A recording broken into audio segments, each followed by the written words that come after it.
So we have a Super Bowl halftime host for 2026. Bad Bunny gets the call. I think they tried to get Taylor, couldn't get Taylor Swift. So now it's Bad Bunny, one of the biggest recording artists in the world, but not really not on the radar of a lot of American music consumers, even people who are in the culture space. A lot of them are like, Bad Bunny has no impact on my life. I never hear him. I never, you know what I mean? So it's a difficult choice for a lot of Americans because it's not an American-centric cultural choice the way that it almost always is. So clearly the NFL is thinking about, well, there are Spanish-speaking audiences in other countries that might be interested, that we may be able to in our country, into our party, right? In our country as well. But I mean, Americans are fully aware of the Super Bowl and the NFL. Why do you get somebody whose fan base is really outside of America? To lure in fans from other, but this, of course, is. But his fan base is in America too, though. Like, he could play arenas in this country. And I understand that he is a large artist in this country. And maybe I don't have the term to understand it, but like, if you are aware of him, you are probably a huge fan, right? Because his fans love him immensely. Aware? Well, just aware of him? Well, yes. I think there's a lot of Americans who aren't very aware of who he is, or they may just know his name, but they couldn't name a song. So then that class of American is like, who the fuck is this guy? And some of them are clearly upset of like, why this guy? You know what I mean? I think that dichotomy exists where he is a huge star, but many Americans are like, who's Bad Bunny? Or they've heard of him, they saw him in a commercial, but they don't know him. They don't interact with him as a musician, largely because his music is in Spanish. And most Americans insist on culture that happens in English, which is not, which is, some people might say, duh. No, in Europe, they quite often interact with culture that is not in their native language. Americans are spoiled. DJ Vlad tweeted about this, and it was retweeted by academics. So this is where we already are. Bad Bunny headlining the Super Bowl is strange to me, says DJ Vlad. I'm glad he's getting such a huge opportunity, but none of his songs are in English, and I don't speak Spanish. Oh, why don't you learn Spanish? Most of the audience at the Super Bowl won't speak Spanish. Only 14% of Americans speak Spanish. In fact, only 14% of Americans speak Spanish at home. There are more than 14% of Americans who speak Spanish. So most of the television audience won't know or understand his songs either. That's completely wrong. The television audience is global. So stop it. I can see him doing a major event like FIFA or the World Cup where there is a massive Spanish audience, but the Super Bowl doesn't make sense. It seems like the NFL, wait a minute. It's funny. He says it doesn't make sense. And then in the next sentence, he makes sense. It seems like the NFL is trying to expand its Latino audience. Yes. At the expense of its existing fans. Wait a minute. At the expense?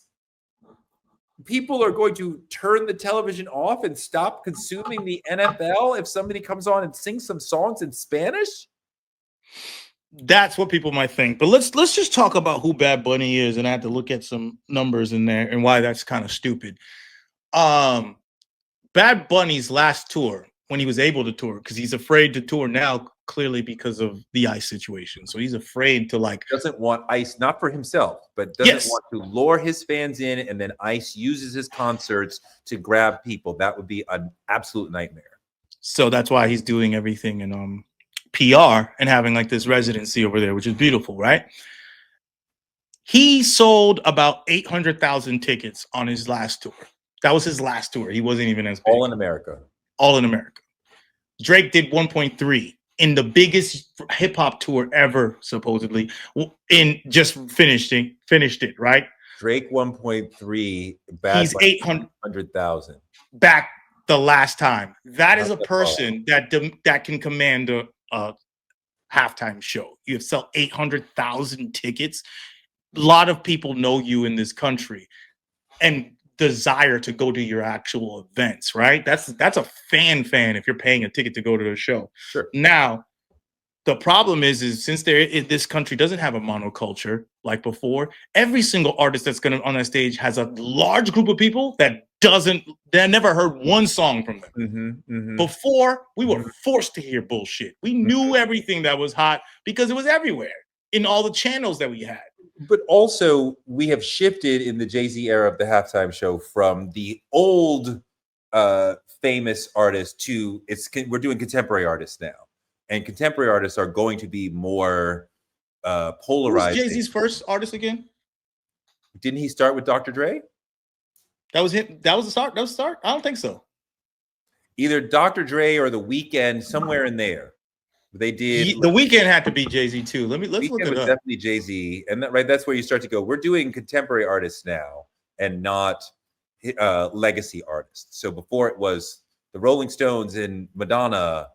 Beyonce got in there as a contemporary artist, but for most part, they would be legacy artists who are not in the throw of their career. And now Jay-Z is like, no, we're doing artists who are now. I agree with that. I feel like there was a few probably after that because Black Eyed Peas performed at their height. That was in Jay-Z, and they performed at their height. So I feel like it was more so about the mainstream American to play at Super Bowl. It's like you are pop and everybody likes you and you're clean. You could play the Super Bowl. That was kind of like Bruno Mars did it before Jay-Z too, and he was in a legacy artist. So there was some people before that were not legacy artists, but they had to be of a certain place. Yeah. I think the legacy things. Okay, so he started with Jennifer Lopez and Shakira. No, that was planned before him. That was planned before he got there. No, he started with Jennifer Lopez and Shakira.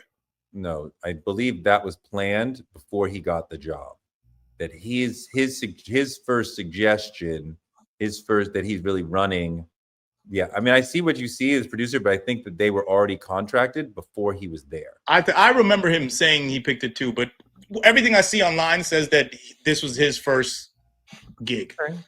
But the either way, that's them, and those are like they kind of more legacy when you think about it. And then after that was probably the Dr. Dre one, right?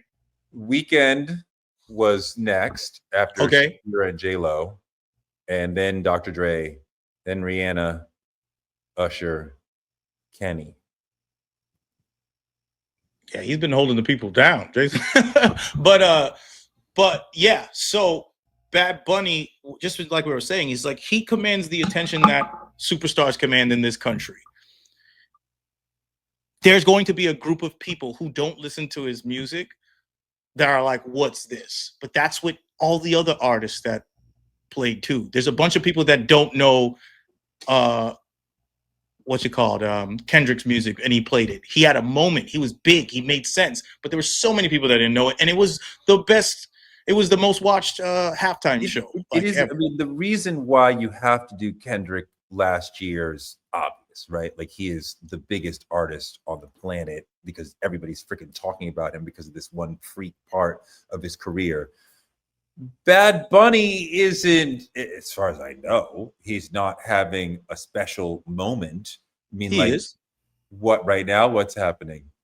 I mean, his last record went crazy. He is like the only independent artist to do what he's doing, to be like basically, well, semi-independent, right? Because there's obviously backing around him. He has 77 million monthly listeners from Puerto Rico and created this giant fan base in America and broke through to the so-called mainstream because he has mainstream numbers in our country. So he's Bad Bunny is in the same space, like he's in the same space as all these people are, like the Drakes and all of that, when it comes to like the numbers game. The language thing is the thing that people are going to keep coming back to if they have a problem with this. Not that, which is prejudice. I don't know these songs, although they would complain about that, but like all these songs are in Spanish, like that, like, you know, the right and the DJ Vlads, who will be essentially right wing in this conversation, are going to whine about everything should be in English. Yeah, which is kind of frankly just dumb, but it's like everything need to be in English. Like you said beautifully about other countries. You go to other countries, you listen to German radio, you hear American songs. you hear 7 different languages and 7 genres on their one main station. They don't have the hip hop station isn't just going off of all these rap stuff. I'm hearing a rock song, a hip hop song, an EDM song, French, English, German on a German pop, and they're like the second biggest music market in the world, second or third. And I'm like, that's because people are dumb. Whereas let's not call them dumb. Europeans are living in relatively small countries where they're constantly exposed to people who speak other languages. So they grow up with cultures that expect you to learn other languages so you can communicate with all sorts of people. Americans rarely encounter other people who don't speak English, are almost never forced to speak anything other than English inside of America, right? A relatively large country. So like, we've developed a culture where we only know English. They also see other languages as a negative thing. And I'm saying that's dumb. Yeah. People see, so you to be like, why is a Spanish person? That idea is just prejudice. There's no, because he's really good and he makes good music, maybe you should give him a chance. But no, he speaks Spanish, therefore it's bad. That's what they're saying. Well, that it's disconnected from us. I don't know these songs.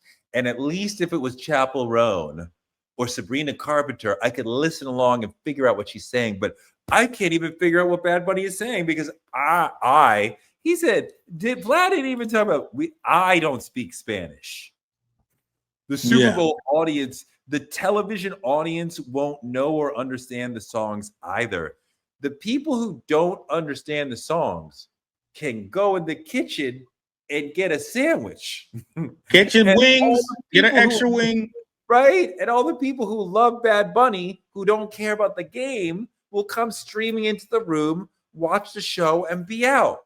So, I mean, like, what's the problem? If it's not for you, it's 10 minutes. It's okay.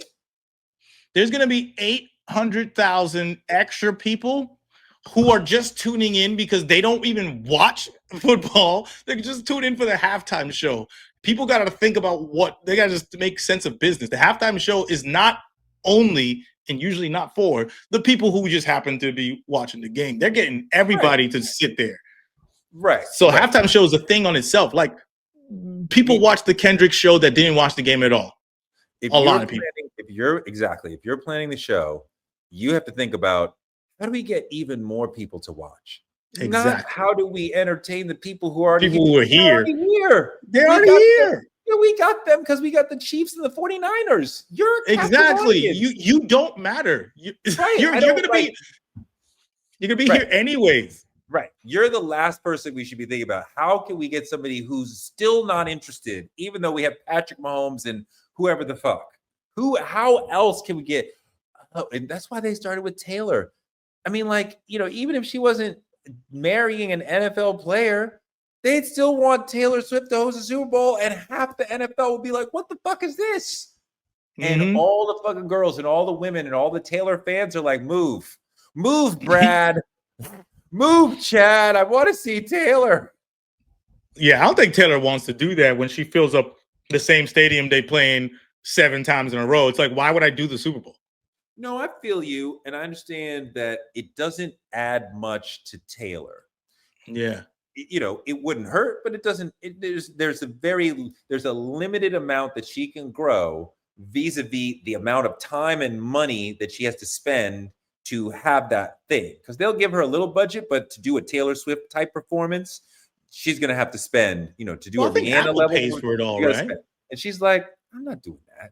So, but there's a limited number of people, since we're in this contemporary musician doing the Super Bowl period. There's a limited number of people who are big, and like we won't just let anybody do it. There's not that many people. So, you're going to get to Bad Bunny eventually because this elite level is kind of small. What about Adele?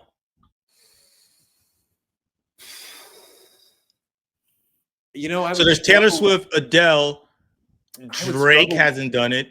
Drake ain't going to do it. He ain't gonna Ariana Grande, Justin Bieber.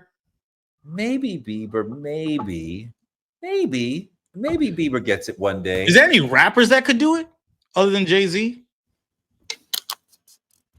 I don't know. I don't think there's a rapper. Let me think of a rapper that could do it. Travis Scott could maybe do it. Eminem. Oh, Eminem clearly, but I feel like everybody counts the Dr. Dre one with Eminem. I mean, Kanye could do it. Could have done it.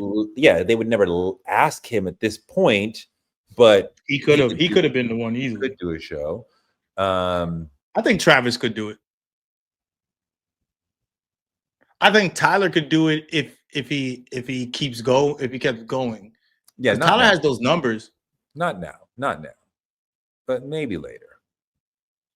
If he does a stadium, I think he could do it. I don't know. Maybe that's just I don't know. I think you're stretching. They ain't asking. I don't think they're asking him anytime soon. No, he's not even close to being askable yet, but could get there. I don't know who else from hip hop could get asked. Like we said, Jay-Z, Eminem, 50 maybe by himself. Who? 50 Cent. Who? After doing that, doing that arena tour, do you know 50 demands actually high ticket sales? He's like the top 5 hip hop tour. 50 Cent. Fuck out of here. And white people love 50 Cent. You do no fucking 50 Cent halftime show, nigga. Fuck out of here. No. All right. Nobody's doing that shit. I mean, God, I'm not even gonna say Wayne because no. You want to bring up an idea or a possibility of Wayne, and you just scoffed at 50 Cent? That's fucking insane. 100%. Yes, 100%. Yes. You are so wrong for that. 50 is a way bigger. He sells more tickets than Lil Wayne. Just period. I mean, I don't think it's gonna be Lil Wayne. There's not that many in hip hop. I think we said it all with Eminem and Travis and Jay-Z. Travis is stretch, dog. I don't know about that. Travis, what you talking about? People you like versus people who could actually do it. No, I'm not talking about people I like. I support the Bad Bunny idea, even though it's not for my taste. I think The Weeknd makes perfect sense, even though it's not for my taste. None of this is my taste. Except, put the Carters up there. I mean, like, what's the problem? Let's go. Beyonce done it like 4 times already. All right. Not enough. But that's it. Either way, DJ Vlad is on some bullshit per usual. He made no damn sense. I don't know what the hell you talking about. You talking about you don't speak no damn Spanish. You barely speak English. Shut up. Alienating, fan. No one's alienated by this. Just don't watch. Just don't watch it. Eat some wings. Everything doesn't have to be for you. You could have you hold an interview with some old rapper while you're doing this. I'ma get $1 million in the bank.